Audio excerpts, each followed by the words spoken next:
Natigilan ng Becky sa biglaang pagdating ng dalawa pero nang tawagin iyong kuya ni Sao Tome ay nagulat at hindi makapaniwala sina Goro. Nakiusap si Sao Tome sa kanyang kuya at kay Toshi na iwan muna sila ni Goro dahil may mahalaga lang silang pag-uusapan. Pagkalabas ng dalawa ay doon na nalaman ni Goro na ang magkapatid nina Sao Tome at Taiza pala ang namamahala ng Kaido, pero nilinaw ni Sao Tome na hindi lang silang dalawa dahil kasama rin umano ang ama ng mga ito na si Yoshihiro na siyang varsity team manager. Hindi na pinatagal pa ni Sao Tome ang usapan at kaagad nang sinabi kay Goro na bibigyan lang niya ito ng 3 pagpipilian. Una ay ang pagbabago ni Goro ng style sa baseball, pangalawa ay ang lumipat ito ng ibang school, at ang panghuli ay ang manatili ito sa Kaido pero hindi ito pwedeng maglaro ng kahit isang game. Labis na nagulat si Goro sa pangatlo kaya sinabi ni Sao Tome na galing mismo sa papa niya ang utos na iyon, sapagkat layunin ng Kaido na magkaroon ng mababang bilang ng panganib. Pero sa nangyaring game kanina ay ipinakita umano ni Goro na wala itong interes na sundin ang mga batas nila doon kaya bukas ay sasabihin na umano ni Sao Tome sa varsity team manager na tanggalin na kaagad si Goro sa Kaido team. Umalma si Goro pero giit ni Sao Tome na para rin iyon sa ikabubuti ni Goro, dahil kung hindi umano mangyayari iyon ay siguradong habang buhay na si Goro na nasa second team. Nagmatigas si Goro at sinabing wala siyang pakialam sa batas, at gusto niyang kausapin ang varsity manager dahil nais niya na makita niyon mismo kung mahusay ang paglalaro niya para sa varsity team o hindi. Sinabi ni Sao Tome na wala ring mangyayari dahil kahit makausap umano yun ni Goro ay hindi nito kikilalanin ang isang pitcher na tulad ni Goro kahit na matalo pa nito ang lahat ng nasa first team. Inisip ni Goro na pinaiikot lang nina Sao Tome ang mga player kaya napikin na ito at tinaasan ng boses si Sao Tome. Doon na sinabi ni Sao Tome na nung unang taon nila ay nagkaroon sila ng isang pitcher na tulad ni Goro na bagaman mahusay ay matigas naman umano ang ulo, at yun ay ang kuya ni Sao Tome. Namatay umano iyon sa katigasan ng ulo sa paglalaro ng baseball. Hindi nakayanan ni Sao Tome na magsalita pa matapos maalala ang namayapan nitong kuya kaya napatakbo na lang ito palabas. Dahil doon ay si Taiza na ang nagpatuloy ng kwento upang mas maunawaan yun ni Goro. Ayon kay Taiza, 15 taon na ang nakalipas at bago pa lang noon ang school ng Kaido. Ang unang layunin yun ay ang pagyamanin ang sports at iyon ang mga panahon na naroon pa si Manager Suo. Si Suo umano ang tipo ng manager na walang puso kung magturo sa mga estudyante hanggang sa makuha ng mga iyon ang top rank sa prefectural tournament. Isa sa mga naging estudyante yun ang ngayon ay coach na si Inoue. Sinabi pa ni Taiza na hindi pa kilala noon ang Kaido nung pumasok doon ang kuya nila na si Takeshi, na kahit na marami umanong nag-offer doon ng mga sikat na school dahil sa maganda nitong reputasyon at sa fastball ay mas pinili pa rin yun ang Kaido. Nais kasi umano ni Takeshi na makatungtong ng Koshien dahil sa sariling sikap, at simula noon ay naging malakas ang Kaido at marami umano sa mga kasamahan ni Takeshi ang umasa dito dahil ito ang alas para makatungtong ng Koshien. Naging malakas na puwersa noon sina Takeshi na siyang pinangangambahan noon ng mga sikat na eskwelahan, subalit sa huli ay nabigo ito sa mga pangarap nito dahil tuluyan ng nasira ng baseball ang braso at balikat nito sanhi ng 3 taon na sunod-sunod na pitching. Sa kalagitnaan noon ng championship game ay bigla na lang natamba si Takeshi, at sa kasamaang palad ay binawian yun ng buhay. Nang mga panahon ding iyon ay pinalitan ng kanilang ama si Mr. Suo bilang manager matapos iyong mag-resign dahil sa paninisi sa sarili sa pagkamatay ni Takeshi. Magmula noon ay nagbago na ang Kaido dahil inilabas umano ng mga ito ang manual bilang tugon sa nawalan nilang kapatid at para na rin hindi na maulit pa ang nakakalungkot na tagpong iyon, kaya hindi dapat suwayan ang manual. Pagkatapos yun ay bumalik na sina Goro sa kanilang silid, kung saan sinabi ni Toshi na siguro ay isa iyong pagsubok na hindi nila malalampasan. Nalusutin nila ang Dream Island pero hindi akalain ni Toshi na mas mahihirapan sila doon sa Kaido dahil sa mga batas, kaya sa ngayon ay wala umano silang magagawa kundi ang pumayag sa paraang gusto ng Kaido at sa paraan kung paano ang mga iyon naglalaro. Bumangon si Goro at sinabing hindi siya papayag at hindi siya magpapatalo ngayon pa na hindi naman tao ang kalaban niya kundi isang manual lang na ginawa ng mga iyon. Ayon pa umano sa narinig ni Goro kanina, wala ang mga iyong problema sa paglalaro niya ng baseball, at katulad ni Takeshi ay hindi niya pinagsisisihan ang bawat pitch niya papunta sa Koshien kaya kahit na anong mangyari ay itutuloy niya ang laban na iyon at hindi siya susuko. Kasabay ng pangyayaring iyon ay kinausap ni Taiza si Sao Tome tungkol sa napanood nitong video ni Goro. Para dito ay isang magaling na pitcher si Goro na naglalabas ng emosyon hindi tulad ng para umanong tuod na si Mayumura. Iniisip ni Taiza na kung sakaling mapunta si Goro sa ibang school ay lalong titigas ang ulo niyon kaya para na rin umano iyong itinutulak ni Sao Tome sa landas na tinahak ng kapatid nila. Subalit para kay Sao Tome, kung nabuhay man umano ang kuya nila ay hindi yun magiging professional at hindi yun aabot sa Koshien sa kondisyon yun, at ayaw umano ni Sao Tome na maranasan yun ng mga estudyante nila kaya trabaho at responsibilidad nila na masiguro nila na maabot ng mga iyon ang pangarap ng bawat isa ng ligtas at malayo sa kapahamakan. Kinabukasan, nang magising si Toshi ay kaagad nitong napansin na wala roon si Goro kaya naisip nito na pumunta kay Sao Tome para itanong kung nakita ba niyon si Goro. Kasunod ng pangyayaring iyon ay dumating din si Tao upang ipaalam kay Sao Tome na hindi pa umano bumabalik si Goro na kanina pang madaling araw umalis ng school compound. Doon naalala ni Sao Tome ang sinabi kahapon ni Goro na gusto nitong makausap ang varsity manager kaya nagmadali ito para umalis papunta sa main campus dahil siguradong doon umano pumunta si Goro. Habang nagmamaneho ay inis na inis pa si Sao Tome dahil sumama pa sina Taiza. Kasabay ng pangyayaring iyon ay kausap na ni Goro ang Chief General Manager Assistant na si Igeshira. Ngunit dahil hindi maayos makipag-usap si Goro ay itinaboy na ito ni Igeshira sabay sinabi na tanging first team players lang ang pwedeng makipag-usap sa manager. Gayunpaman, nakiusap si Goro na payagan siyang makausap ang manager dahil kung hindi ay mawawala na siya sa team, sapagkat ang manager umano ng second team ay papunta na doon para i-report siya sa varsity manager. Nais sana ni Goro na bago mangyari iyon ay maipakita muna niya sa varsity manager ang pitching niya, pero hindi pa rin pumayag si Igeshira at sinabing siya na lang ang manunood kay Goro total siya naman ang deputy manager, ang pangalawang pinakamataas sa Keido. Dahil doon ay sumama na rito si Goro, at pagkarating nila sa field ay saktong naroon si Sengoku. Sinabi ni Igeshira na kung mapapakitaan siya ni Goro ng isang perfect performance laban kay Sengoku ay ilalaglag nito ang recommendation para sa dismissal ni Goro gamit ang kapangyarihan nito. Natuwa si Goro nang marinig iyon pero nagpakilala rito si Sengoku bilang pinakamalakas na batter sa history ng Keido at isang number 4 hitter.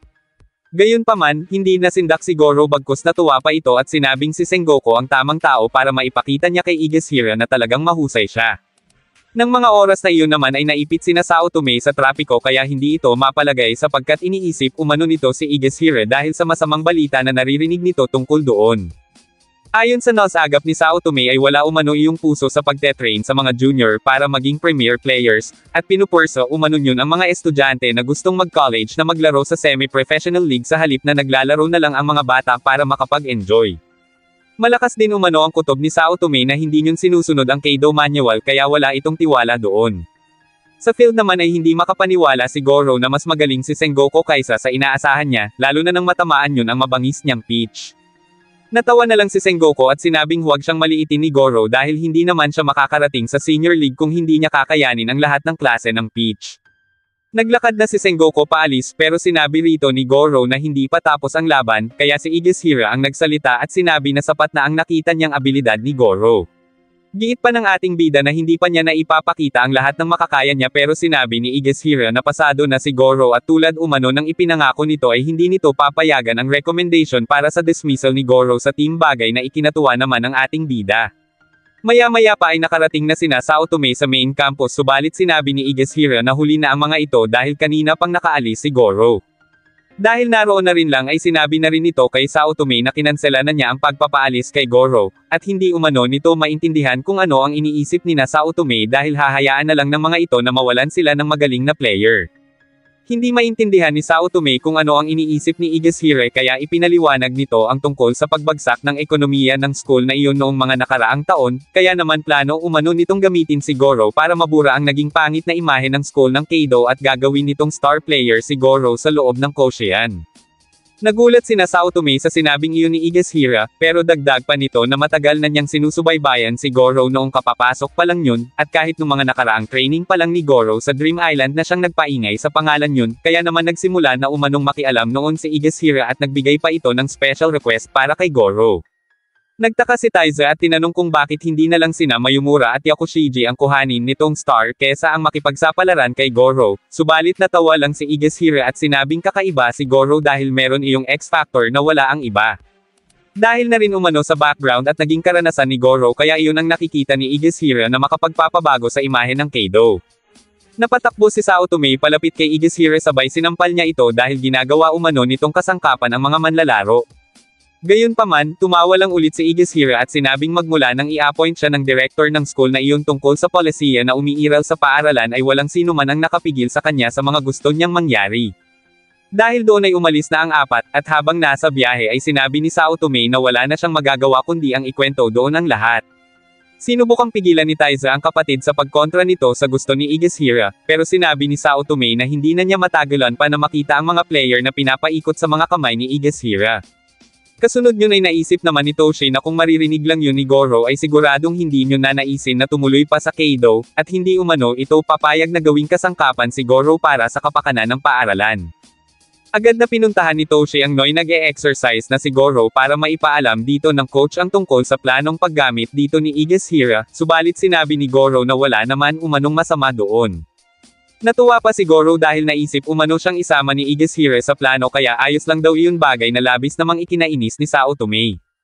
Paalis na sana si Sao Tome nang biglang sabihin ni Goro na hindi naman niya tutulungan si Igashira, at wala umano itong plano na pumasok ng Koshien gamit ang uniform ng Kaido dahil naroon siya para pabagsakin ang mga varsity ng Kaido, at kapag nagawa niya na iyon ay aalis na siya. Nagulat ang tatlo sa sinabing yun ni Goro, kaya ipinaliwanag ng ating bida na nakita niya na ang program sa postboard na bago ang summer tournament ay maglalaban ang varsity team at ang reserve team. Dahil doon ay pababagsakin umano ni Goro ang team ng mga iyon kaya nakiusap ito kay Sao Tome na hayaan siya na makatungtong sa mount sa mga oras na iyon, dahil ipapaintindi umano nito sa mga iyon kung ano ang salitang talo. Nang sumunod na araw, habang nagpapahinga sina Toshi at Goro matapos ang training ay napag-usapan ng mga ito ang tungkol sa sinabi kahapon ni Goro na pagpapabagsak sa mga varsity. Subalit nag-aalala ito dahil para kay Goro ay baliwala ang fastball niya kay Sengoku, sapagkat alam nito na imposibleng mapabagsak niya ang pro level gamit lang ang fastball kaya kailangan umano nitong e-develop ang fastball niya pati na rin ang ibang pitch na kakailanganin niya. Biglang nagsalita si Taiza na kanina pa palang nakikinig at sinabing mahabang panahon ang kailangan para mapag-aralan ang ibang pitch. Malayo pa naman umano ang mararating ng fastball ni Goro kaya inalok niya ito na tuturuan kung paano iyon gagawin. Nagtaka ang ating bida kung bakit biglang naisip ni Taiza na tulungan siya, pero lingid sa kaalaman ni Goro na sinabi nito kanina kay Sao Tome na gagawin nito ang lahat kung ang pangarap ni Goro ang makakapigil sa plano ni Igashira na maging negosyo ang Kaido ng walang puso. Pumayag si Goro na tulungan siya ni Taiza kaya sumama siya rito patungo sa silid na siyang magsisilbi niyang training area. Ikinulong siya roon ni Taiza at sinabing tupiin niya ang mga papel na nasa ibabaw ng mesa. Nung una ay ayaw iyong sundin ni Goro dahil wala naman umano iyong kinalaman sa pagpapalakas ng fastball niya. Ngunit nang makaalis si Taiza ay biglang naisip ni Goro na kaya iyon ipinapagawa sa kanya ay para patalasan pa ang paggamit niya sa mga daliri niya kaya naman sinimulan niya na ang pagtutupi sa mga iyon. Habang ginagawa yun ni Goro ay naghahanda naman si Taiza ng pagkain nito. Makalipas lang ang ilang minuto ay natapos na si Taiza sa pagluluto kaya agad nito iyong dinala kay Goro, pero laking gulat niya nang makita na tapos ng tupiin ni Goro ang mga papel. Iniwan niya kay Goro ang pagkain at isinara muli ang pinto sabay sabi na tanggalin ni Goro sa pagkakatupi ang mga papel na iyon. Dahil doon ay naina si Goro at sinabi na hindi niya nagagawin iyon pero tuluyan nang umalis si Taiza kaya wala nang nagawa pa si Goro. Nag-isip ito ng paraan kung paano siya makakalabas sa silid na iyon, hanggang sa maisip ng ating bida na magtago at saka hilahin ang pinto kapag binuksan na ulit yun ni Taiza. Ngunit dahil mas malaki sa kanya si Taiza, agad siyang napatalsik nito sa isang tulak lang nang susubukan niya na sanang tumakas. Pagkatapos ay sinabi sa kanya ni Taiza na masyado pa siyang bata para umarte na tulad ng isang matanda, at kung iniisip umano niya na kaya niyang palakasin ang sarili niya ng mag-isa para maging magaling na baseball player ay iiwan na nitong bukas ang pinto at gawin niya na ang gusto niya. Dahil doon ay napilitan na lang si Goro na sundin ang ipinag-uutos ni Taiza, at makalipas ang 4 na araw niya sa loob ng silid ay pinayagan na siya nitong lumabas para makita umano niya ang resulta ng ginawa niya roon.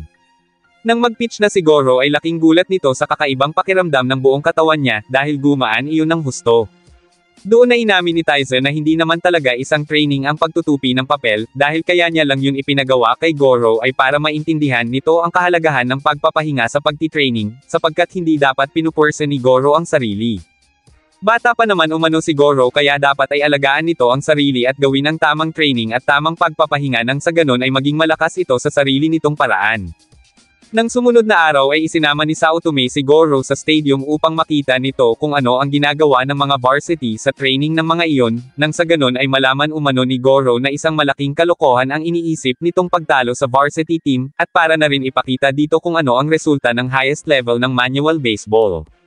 Nang mapanood ni Goro ang exercise game ng mga iyon ay nanlaki ang mga mata nito sa naging score, kaya tinanong ito ni Sao Tome kung kinakabahan na ba ito sa level ng varsity team na sinasabing pababagsakin nito. Ngunit nagulat si Sao Tome nang marinig na tumatawa pa si Goro habang sinasabi na hindi umano tumatayo ang balahibo nito sa mga iyon, at mas lalo lang umano itong nananabik na kalabanan ang mga iyon dahil wala naman umanong kwenta kung hindi ganon kalupit ang mga iyon. Kinahapunan ay naglakad na pauwi si Goro, pero bago pa man ito makalayo ay sinabihan ito ni Sao Tome na naway magtagumpay ito sa gagawin nito.